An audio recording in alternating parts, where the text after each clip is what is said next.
Hello students, in the last session we completed 11 sums that were related to dot product, and then we did see some sums that are related towards the kinetic energy. Fine. So in this session we will do the next 12 or 11 sums. Fine. So these sums will also be related towards the kinetic energy. Fine. So as usual, in this chapter all the sums will be like easy, and by the way within like 2-3 steps we will end up getting the answers. Fine. So we'll see the next sum, which is like the 12th one. Fine. So the 12th sum is, in this sum they have given us a shell of mass 200 gram which is ejected from a gun of mass 4 kg. Okay, so this is a kind of explosion sum. Fine. So you have got like 200-gram shell, okay, that is getting ejected from a gun of mass like 4 kg. So the mass of that shell is going to be like 200 gram. Fine. So the bullet mass is actually 200 gram, which is like 0.2 kg, and they have given us the mass of the gun also by an explosion that generates 1.05 kilojoule of energy. The initial velocity of the shell is, okay, so with what velocity the bullet is going to get ejected out from the gun. That's what we need to find. Okay, so simple sum, just do the momentum conservation, you will end up getting the velocity. Fine. So they have given us the total kinetic energy that got generated. So I know the total energy, so I'll match it with the kinetic energy and I'll end up getting the initial velocity of that particular shell. Fine. So which is the bullet over here. Got it? So you are having a gun. Fine. And then I'm just going to fire the bullet from the gun. Okay, so that will be the shell that got fired from the gun. Okay, so here I'm just arbitrarily going to take the direction over here. So here in the situation, the shell will get ejected towards the positive x-axis, okay, with a velocity of v1 with the case of the bullet, and then with the case of the gun it was like v2. Obviously that will go against, right? So that will be like v2. It should be clear, right? So forces are equal and then the opposite, therefore these two things will be oppositely directed. Got it? Fine. So now let me do the solving. Even if you do not put the negative sign while doing momentum conservation, you will end up getting the negative sign. Fine. Anyway, let me do the solving. So here in this case, the initial momentum was like 0 because obviously it didn't explode. So both the shell and then the gun was at rest. And then when the explosion happens, the bullet will get fired from the gun. So that will be the point where we will have a force of the gun that will act towards the negative x-axis. Same way the bullet will travel forwards. Okay, so here you will have like m1 v1. So let us consider the mass of the shell to be like m1 or the bullet. Same way the mass of the gun to be like m2. Okay, so if that was the case, obviously after the explosion the final momentum will be m1 v1 plus m2 v2, right? So m1 over here is like 0.2 kg, and then you will have like v1 plus 4 into v2. Okay, so in this situation I know the direction, therefore I'll just substitute the direction straight away, and then you have like negative of 4 into v2. Okay, so here what I'm supposed to find is actually the initial velocity of the shell, which is like v1. Okay, so I'll just rearrange it accordingly to that of v1. Therefore you will have 0.2 v1. Okay, so you'll have like 0.2 v1, which will be equal to 4 times v2. Okay, so in this case v1 will be equal to 4 divided by 0.2, right? So you will have like 20 v2. Got it? So if I do the cancelling, you'll end up having like 20, right? So yeah, so yes, so you will have 20 v2. Fine. So velocity of the bullet will be 20 times the velocity that got gained by the gun. Okay, fine. So this should be clear. In this situation, I have just substituted negative straight away. Therefore, I got the answer to be like positive. If I didn't put the direction, if I just took it as like positive sign, then I'll end up getting this negative sign over here. But in this situation, it was pretty obvious. Those two were actually oppositely oriented. Therefore, I just substituted the negative sign directly into the main equation. Therefore, I ended up getting the positive answer, which means the direction that I've taken over here is actually correct. Okay, that's what this signifies, right? So now let me find the velocity v1 of the bullet in terms of magnitude itself. So to get that answer, I just know the total energy that got generated. So the total energy that got generated was equal to 1.05 kilojoule, right? So it is equal to 1.05 kilojoule. So you will have something like this 1.05 into 10 power 3 joule. So that will be the total energy that got generated because of the explosion. So which will be equal to half, which should be equal to half mb square. So the mass of the bullet was equal to 0.2, and then v square was like v1 square plus half mass of the gun should be equal to like 4 kg. Therefore that will be like 4. The velocity will be equal to v2 square, right? So instead of v2 square, let me rearrange this one and I'll substitute it straight away. Therefore v2 will be equal to v1 divided by 20, right? So let me do it straight away. So we will have v1 divided by 20 the whole square. Okay, so now it is pretty clear. Only variable that is left over here is actually v1. Rest all other numbers are known. Therefore if I do the solving, I'll end up getting the answer, right? Yeah, let me do the solving over here. So if I do it, I will have like, let me factor out half. Okay, I'll just factor out half and then I'll factor out v1 square. Then you just have 0.2.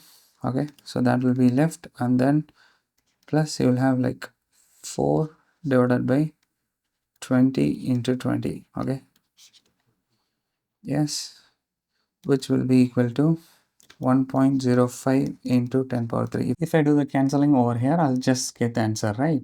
So let me do the cancelling stuff. So you will have like 10 and then you'll have like one more 10 into it, right? So that will be like 1 divided by 100, which will give you something of this sort, 0.01, right? So now I have just cancelled out this term. So together you will have 0.21, right? So v1 square will be equal to, so v1 square will be equal to 1.05 into 2, yes, yeah, 1.05 into 2 into 10 power 3 divided by, you will have, this term is like 0.01, right? So 0.01, so that will give you 0.21. So you'll have like 0.21 in the denominator, fine. So if I just cancel out this stuff, you'll get the answer, fine. So 1.05 divided by 0.21. So what will that give actually is, that's going to be like 105 in the numerator, fine. I'll just move the decimal places. So you'll have like 105 in the numerator, same as I'll move like 2 decimal places in the denominator. So you will have like 21. Got it? Obviously I'll be able to factor out using 3 table. Therefore you will have multiples of 3. Therefore you will have like, here you will have like 7, and then here you will have 3, and then 5, 35. These two stuff will get cancelled out and you will have like 5. Okay, so now if I just do the square root, I'll get the answer, fine. Therefore v1 square will be equal to 5 into 2, that's going to be like 10. Therefore you'll have like 10 power 4. If I take the square root of 10 power 4, that will be equal to 100 meter per second. Okay, so the velocity with which the bullet will get ejected out will be equal to 100 meter per second. The answer here is option 3. Okay, so you should get this answer, you shouldn't have any doubt, fine. So this sum is actually a simple sum. I just did the momentum conservation. From that I got the v1 that was needed in terms of v2. So just to remove the v2, there was like another piece of information in the question, which was the total energy that got produced. Okay, that was equal to 1.05 some kilojoule, right? So from that, what I did was I just added those two kinetic energy that got generated. One was with respect to the gun and the other one was with respect to the bullet. Okay, so the summation of those two kinetic energy should be equal to that of the total energy produced, fine. There wasn't any other energy production in the case such that of like sound energy or things of other nature. Therefore, in this condition, those two kinetic energy should sum up to the total energy. Therefore, when I did the solving, I ended up getting the velocity of the bullet, right? So accordingly, I replaced the velocity of the mass in terms of with the velocity of the bullet. Okay, so to get single variable, which was like the v1. Okay, so this sum, it should be clear with all the understanding that I've told you. It should be like an easy one, right? Let's move on to the next one. Fine.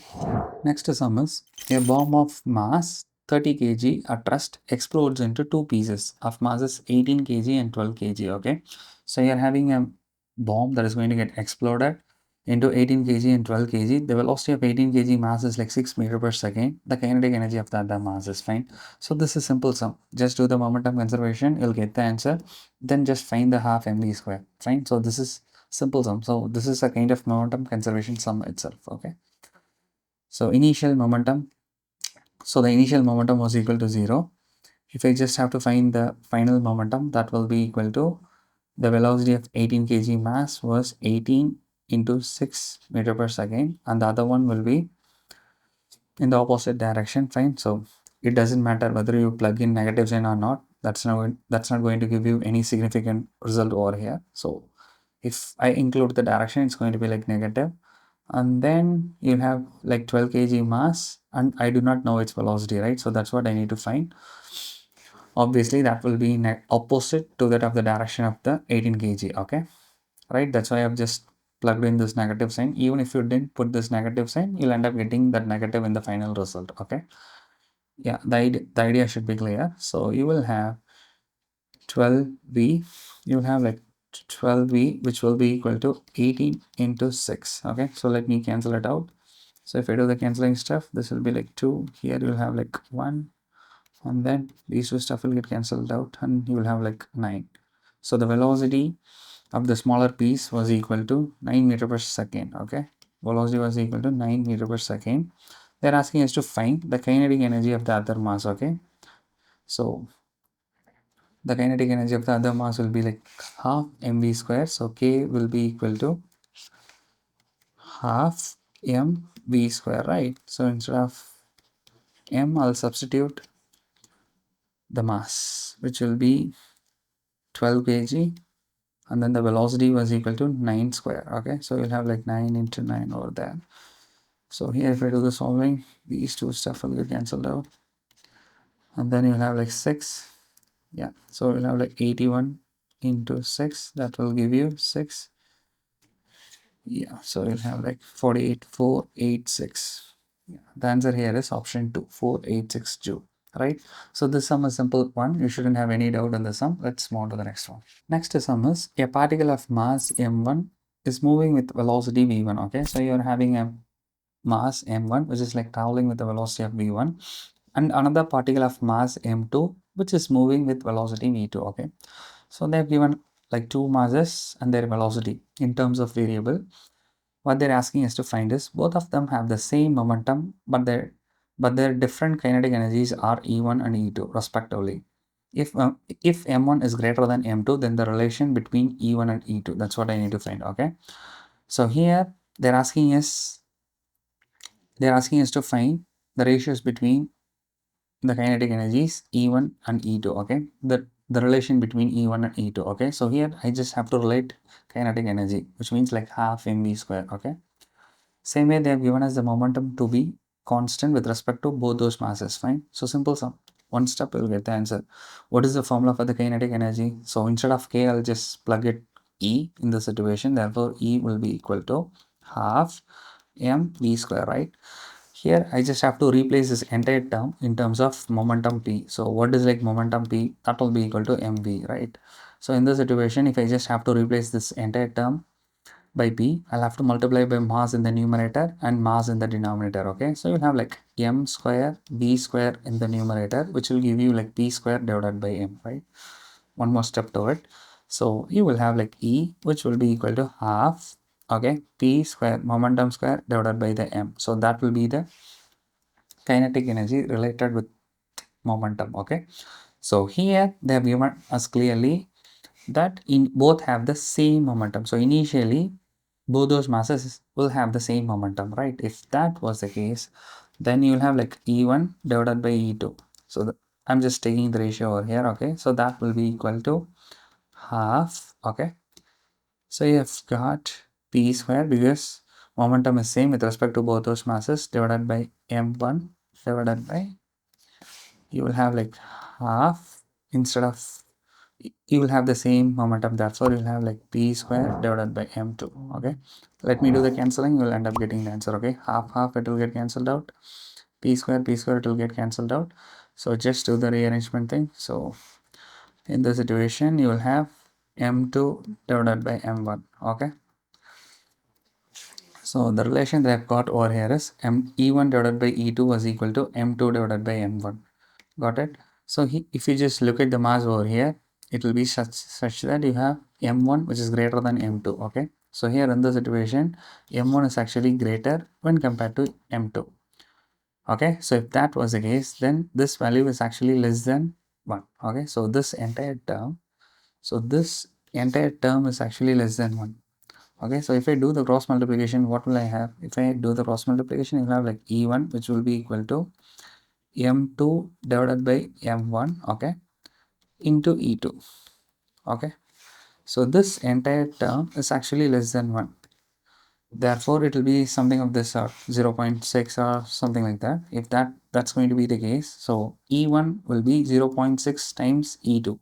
Then obviously E2 should be greater when compared to E1, right? So that's the idea. Fine. So E2 has to be greater because I'm just going to multiply with something that's going to be less than 1. Therefore, this entire term will be less than that of the E2. Therefore, E2 has to be greater when compared to E1, right?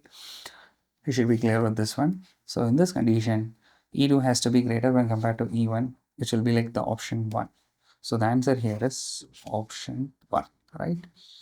You should be clear with this sum. So the answer over here is like option 1, right? You shouldn't have any doubt in this sum. It should be clear. Let's move to the next one. Next question is also a simple one. Let's see what the sum is. A ball of mass 2 kg and another of mass 4 kg are dropped together from a 60 feet tall building. Okay, so you have like two different masses, and I'm just going to drop it from a tall building which is like 60 feet. Got it? So you do not want to worry about this unit conversion, right? Anyway, that's not going to be useful, right? If it was like useful in solving this question, they would have given in the question itself. Okay, right? So 1 foot is actually equal to 30 centimeter, approximately equal to 30.2 centimeter, right? Anyway, that conversion is not needed for this sum. So here I'm just going to drop it from a 60 feet tall building. After a fall of 30 feet each towards the earth, their respective kinetic energy will be in the ratio of. So what they're asking us to find is when both of the masses have reached half of the total height of the building, what will be the kinetic energy with respect to those two masses? That's what I need to find out. Okay? So here, let me take the ratio, which is like K1 divided by K2. Kinetic energy of the first mass will be like half. Okay, so the mass was like 2, and the velocity when it has reached half of the total height. Okay, so that will be equal to v square, right?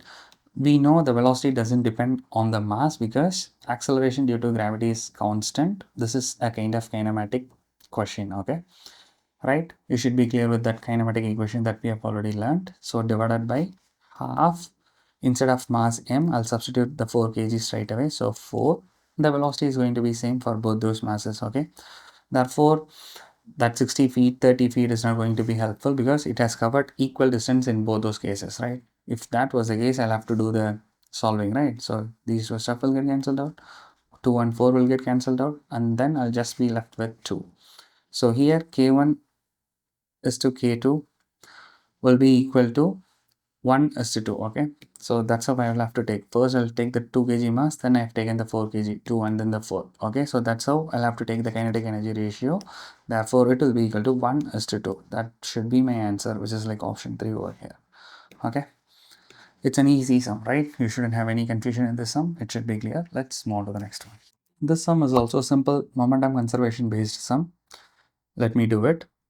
A stationary particle explodes into two particles of masses m1 and then m2, which moves in opposite direction with the velocity v1 and v2.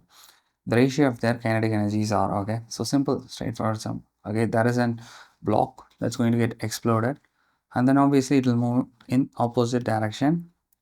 Okay, of masses m1 and then m2. So one of the masses will be like m1 and it will have a velocity v1, therefore momentum will be like m1 v1, and the other one will have like m2 v2. Those two things will be opposite to each other.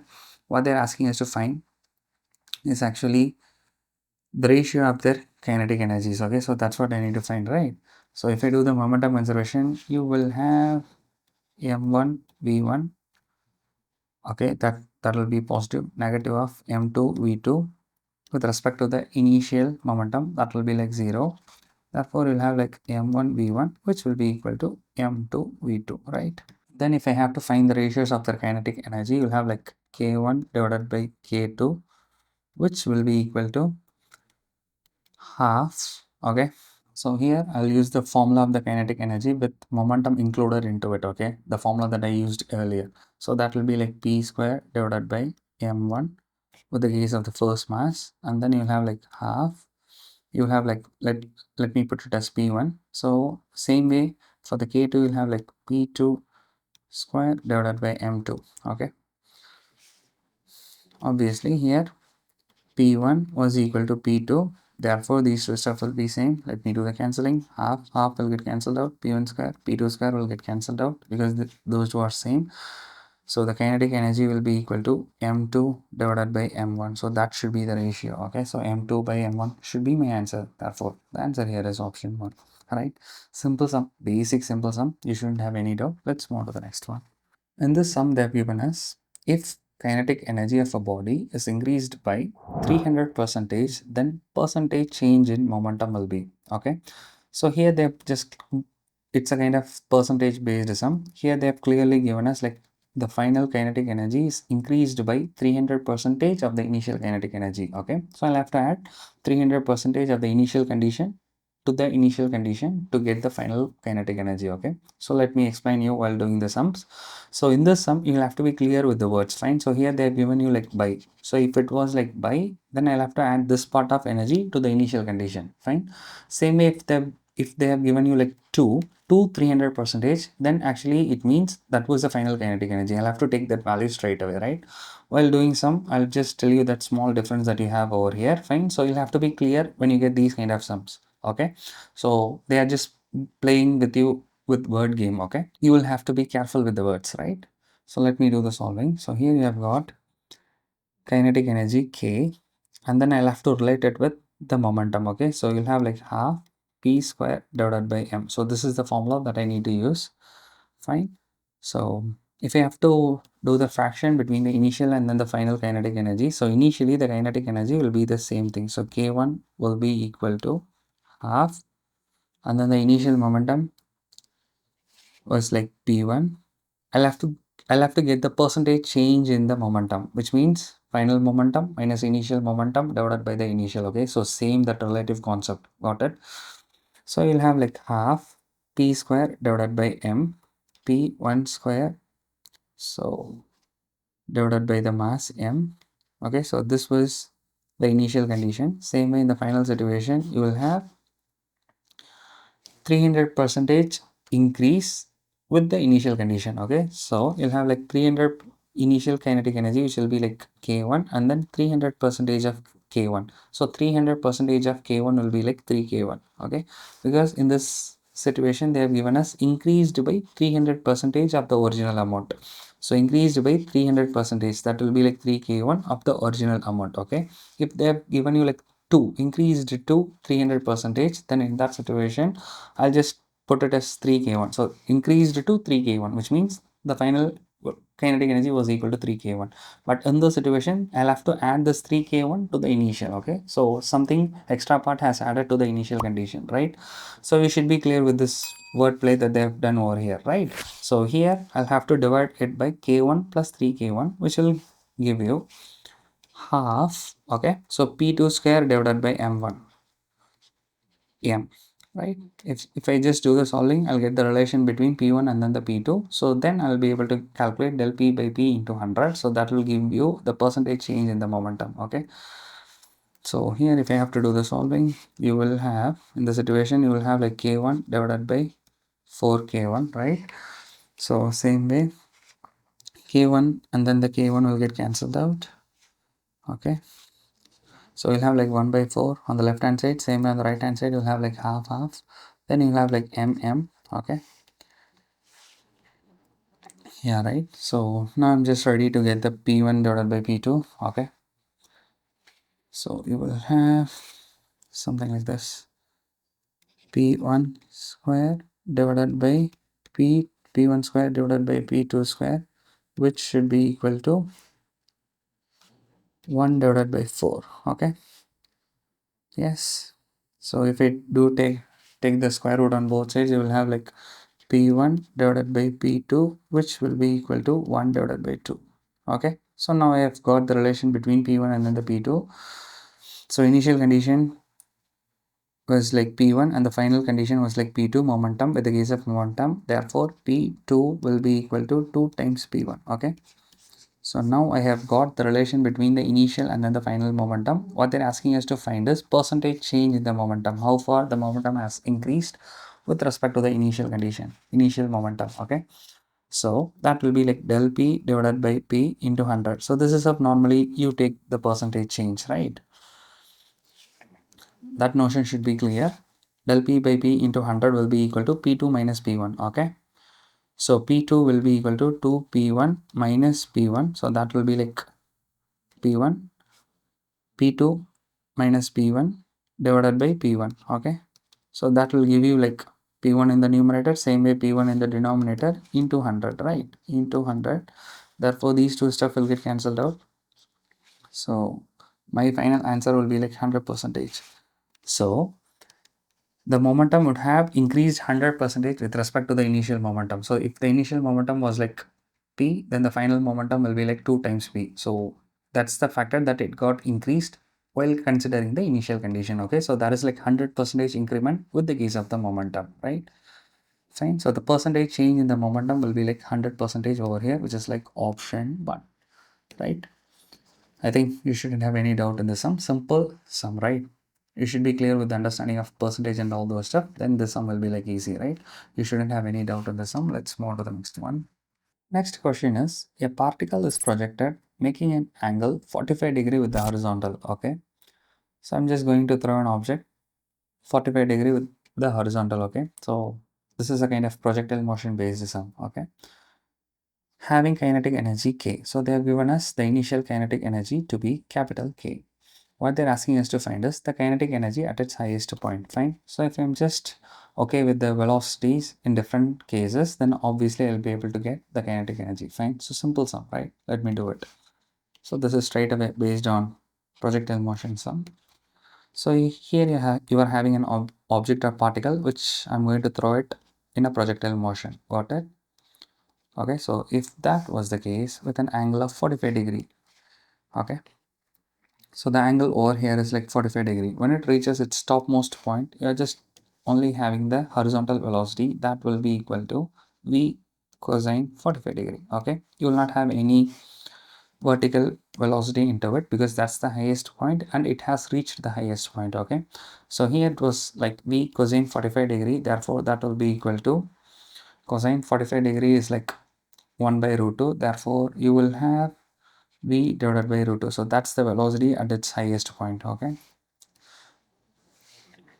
So I'll just do the solving, you'll get the answer straight away. So in the initial condition, you have got the kinetic energy to be like K. So they have given us straight away. So that was the kinetic energy K in the initial situation, which will be equal to half m and the velocity V square. Okay. So in the final situation, that's the kinetic energy that I need to get. So that will be like K dash in terms of K, right? So which will be equal to half. The mass will be the same as m. And then you will have like V by root 2 the whole square. So that will be like V square divided by 2, right? So the solving you'll get the answer. That's it. Simple jump. Half mv square will get cancelled out. So K dash will be equal to K by 2. K dash will be equal to K divided by 2. So the answer here is option 2, right? Simple sum. Okay. So they have given us the initial kinetic energy that was equal to K, and they're asking us to find the kinetic energy at its highest point. So when it has reached the highest point, obviously the vertical velocity will become 0, right? You will just be left with horizontal velocity. Therefore, that should be equal to V of cosine, that particular degree with which I throw it. It was equal to 45 degree over here. Just substitute those cosine values into it, you'll get the answer, right? It should be clear. Let's move to the next one. Next sum is when an object is shot from the bottom of a long inclined plane kept at an angle of 60 degree with the horizontal. Okay. So I'm just going to push an object against an inclined plane such that the angle with the horizontal was equal to 60 degree. Fine. It can travel a distance x1 along that particular plane. Okay. So I'm just going to shoot an object at an angle of 60 degree in the first case, okay. In the second situation, but when the inclination is decreased to 30 degree and the same object is shot with velocity, with the same velocity, it can travel distance x2, right? So in the second situation, everything was same, the velocity with which I shot, and then yeah, and then the condition, everything was same. Only thing that I changed was the inclination with respect to the horizontal, okay. So that was the stuff that was changed. What they're asking us to find is, if energy and everything got conserved, then in that situation what will be the ratio between the x1 and x2, which means the distance covered in the inclined plane, okay. I'll have to find the ratio for x1 and then the x2, right? So in this condition, you do not want to worry about the friction because they haven't given anything related to friction. Therefore, this is a kind of smooth inclined plane. Got it? Let me draw the diagram for the first condition. Obviously, you'll understand it pretty more clearly. So you're having an inclined plane of 60 degree. Initially, it was equal to 60 degree. Okay, and then I'm just going to shoot an object at an angle of 60 degree along that inclined plane. Okay, so it did travel a distance x1. Got it? So initially in this condition, it did travel a distance of x1. Okay, along the inclined plane, the distance was like x1. Fine. So that was the first condition over here. In the second situation, everything was same mass. Okay, same initial push and everything was same. Only thing that was changed was the angle, right? So with respect to the second case, you will have something like this. For the second one, it was like 30 degree. Okay, so that will be much more shallow when compared to the 60 degree. Okay, yeah, so it will be like 30 degree. In this situation, I gave the same push to it. Okay, because of that push, it traveled the distance of x2. Okay, so these are the two different conditions that they have given in the question. What they're asking us to find is the ratio between x1 and then the x2. So what will be the ratio between x1 and then the x2? That's what I need to find, right? So the hidden hint to solve this sum is from the energy conservation. Okay, so in both those situations, I just gave the same amount of kinetic energy, right? So with whatever kinetic energy I threw it, obviously all those energy will get stored in the form of potential energy against the gravitational field, right? So here in the situation, there isn't any friction, therefore there wouldn't be any energy loss because of the friction, okay? Because of the friction between the surface, because here I just considered it to be a smooth surface. Therefore, whatever energy that I gave to it will be stored in the form of potential energy against the gravitational field. Because of the horizontal motion of this particular block, there wouldn't be any energy loss or energy storage, okay? Because the force field and the direction of motion was actually perpendicular to each other. Therefore, in that situation, there wouldn't be any energy storage, right? Only because of the vertical displacement, there will be energy storage. Therefore, in these two situations, the vertical displacement will be same, right? Obviously, I'm just doing the energy conservation over here. So in the case of the energy conservation, I'll have to consider the direction with which I moved opposite to that of the force field. Okay, I wouldn't consider that horizontal motion, right? So that should be pretty obvious. So here in these two cases, h was actually same. Okay, so that's the hint with which I'm just going to solve this sum.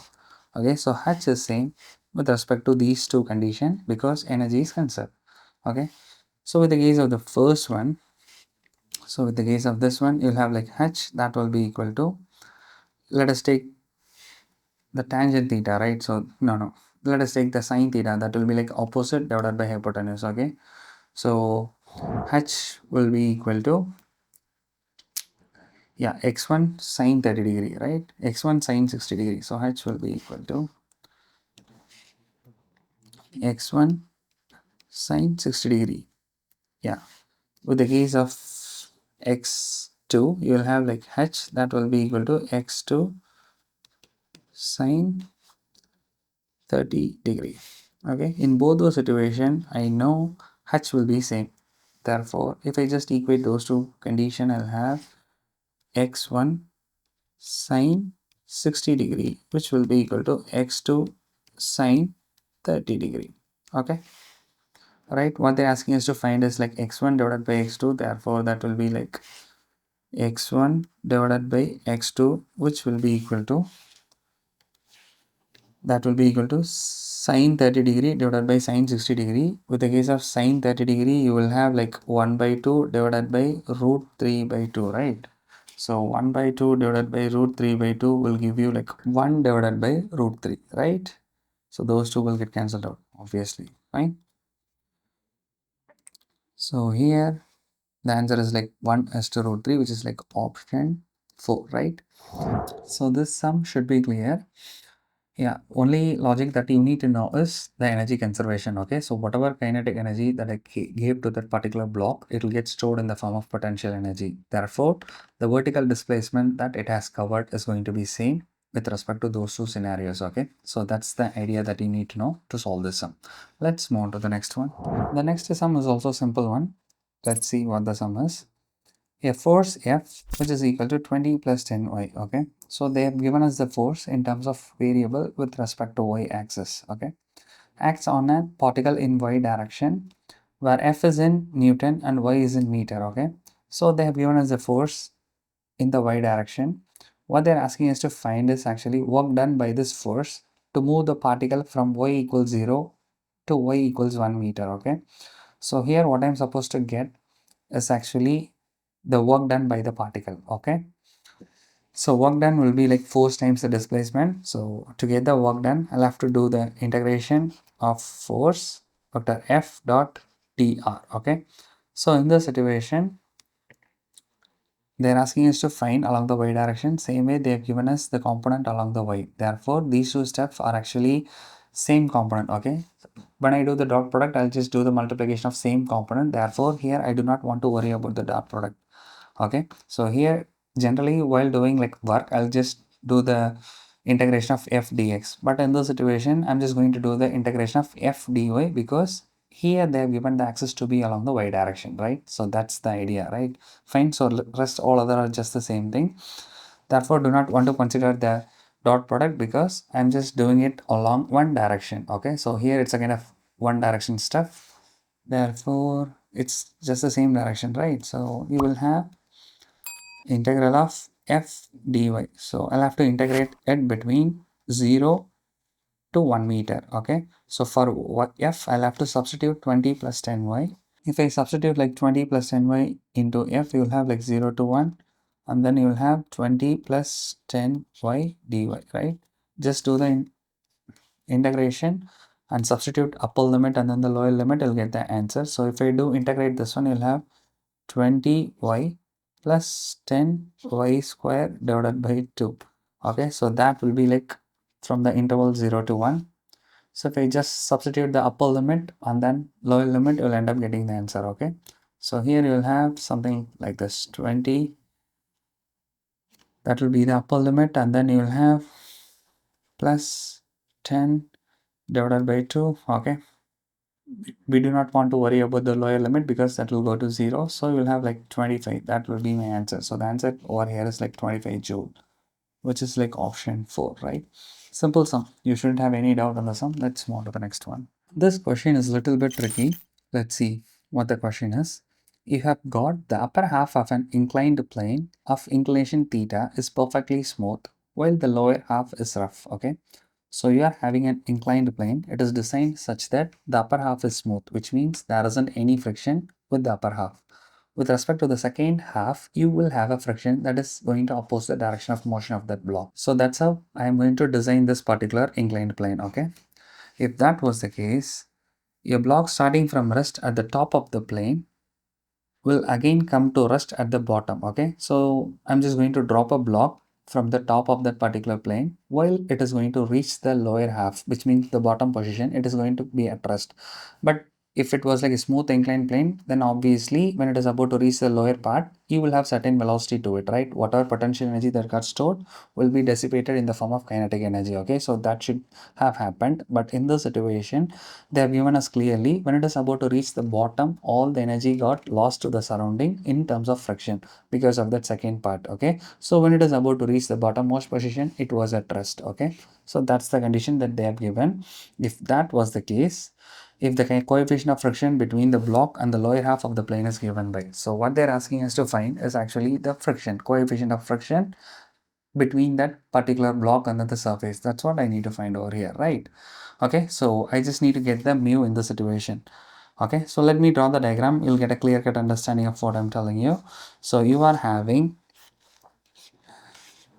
an inclined plane. Okay, the first part is actually smooth, where in the case of second part it is actually rough. Okay, and then I'm just going to drop an object in this inclination. Because of the Earth's gravitational pull, it is going to travel downwards, and it will end up getting the kinetic energy, and all those kinetic energy will be dissipated to the surrounding in term because of the friction in the second part of the motion. Okay, so the total potential energy that got stored into this particular block will be equal to mgh, right? This is something I obviously know, right? So the height over here is like h, therefore the energy stored in this particular block will be equal to mgh. Okay, so that stuff is done. So the energy stored over here is like actually mgh. So whatever energy that got stored into this block will get converted into kinetic, and that kinetic energy will be dissipated to the surrounding because of the friction in the second part, right? So you are going to have friction in the second part. So when this object reaches the second part, you will have a friction force that is going to act opposite to the direction of motion, right? And this friction is good enough to balance this entire energy and then to put this object to rest when it is about to reach the bottommost position. Okay, so friction is like good enough in this situation. If that's going to be the friction, then what should be the coefficient of friction? That's what I need to get, right? So here the frictional force is just going to act in the second part, therefore mu, I mean like frictional force times this displacement, okay, in the second part should actually nullify all the potential energy that got stored. Okay, therefore mgh should be equal to the frictional force, the work done by the frictional force in the second half. Both those things has to be same, right? So you will have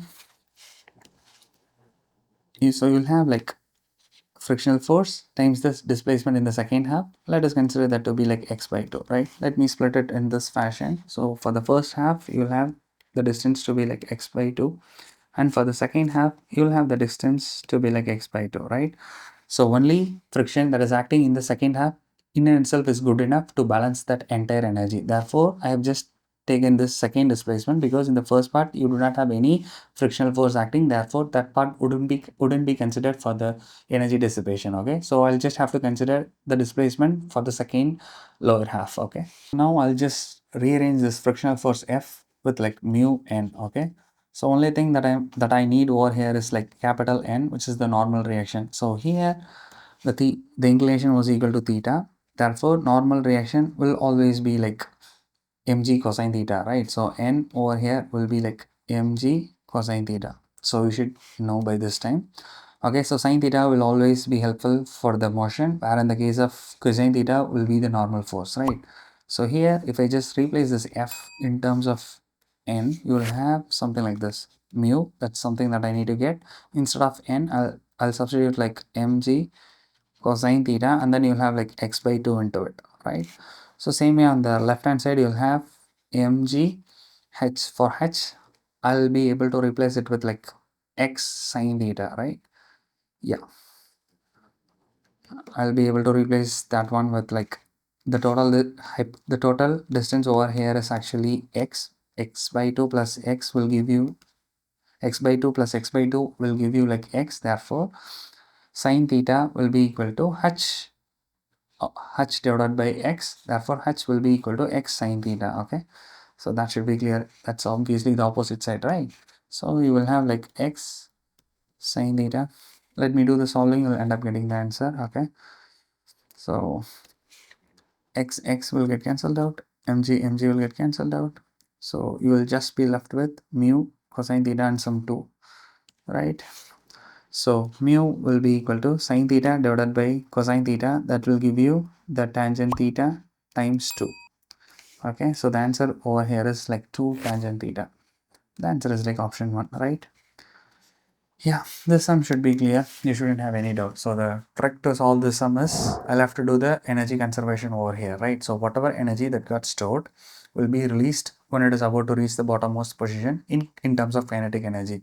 But in this situation, when it reached the bottommost position, the energy was equal to 0, which means it was at rest. So if that was the case, whatever energy that got released in the form of kinetic has to be dissipated to the surrounding in other form. So in the situation, the other form was because of the friction that is between the surface. Okay, so whatever energy that was supposed to be released got actually dissipated to the surrounding. Fine. So if I'm so obviously those two magnitude has to be same. If I just equate those two magnitude, I'll end up getting the answer, right? So that's the idea and intuition that you need to know to solve this particular sum, right?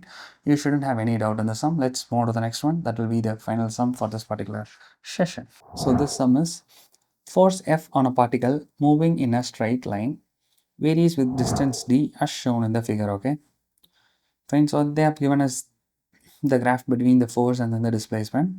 Got it? What they're asking us to find is the work done on the particle during its displacement of 12 meter. Okay, so when it is about to produce a displacement of 12 meter from 0 to 12, then what would be the work done? That's what I need to find. Okay, so whenever they are just giving you graph and they're asking us to find some numerical answers to it, most probably area under the graph will give you the right answer. Fine.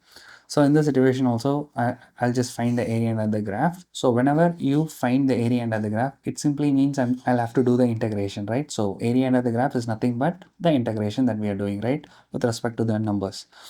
So what is the work done? What is the general formula to it? Work done will be equal to F dr, or in the situation like dx, whatever it is. If I have to integrate this one, then I'll get the work done, right?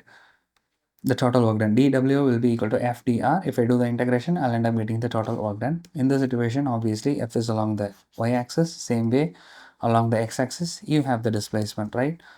So if they have given you in terms of variables, I'll just substitute those variables and then I'll do the integration to get the total work done. But in the situation, they have given us the graph straight away. So either you do it in terms of numbers if they've given you the variables, or just find the area under the graph if they've given you the graph to get the work done, right? In the situation, initially from between 0 to 3 meter displacement, when the object was moving, there wasn't any force acting on that particular object. It was just moving at some constant velocity. So obviously in this phase, there wouldn't be any work done on that particular object. Okay. But when it was moving between 3 to 7, you had a force of 2 Newton that was constantly acting. Okay. So here the area under the graph will be equal to 7 minus 3. That will give you the displacement, right? So 7 minus 3 will be like 4. So 4 into 2 will give you like 8. So that was the energy stored into it, 8 joule, right? And between the displacement of 7 to 12, in this case, there was a variable force that was acting with negative slope, okay, whatever it is, but it is actually a triangle. So the area under the graph will be equal to half times, okay, so base, what was the base? 12 minus 7, which will give you like 5, yeah, into 2, right? Therefore, that will be equal to 5 joule, right? So the answer over here is like 8 plus 5, that will give you the 13 joule. Yeah, right? Yes, 13 joule. So now I'll have to match it with the option over here. So 13 joule will be like option 4. Okay, so option 4 is the answer for this particular question. Okay, it should be clear, right? So in this session, these are sums that were mainly related to the kinetic energy. Okay, and then yeah, and then we did some sums that were related to the momentum conservation and some old concept like projectile motion and all those stuff. Same way we did do some sums that were related to integration and those stuff, right? So you should be clear with all those 11 sums that we have seen in this session. It should be clear, right? Fine. So this is one of the small session. Okay, so we did like 11 sums in this session. You should be clear with all the sums and its logic behind it, right? With this, the video gets completed. Bye.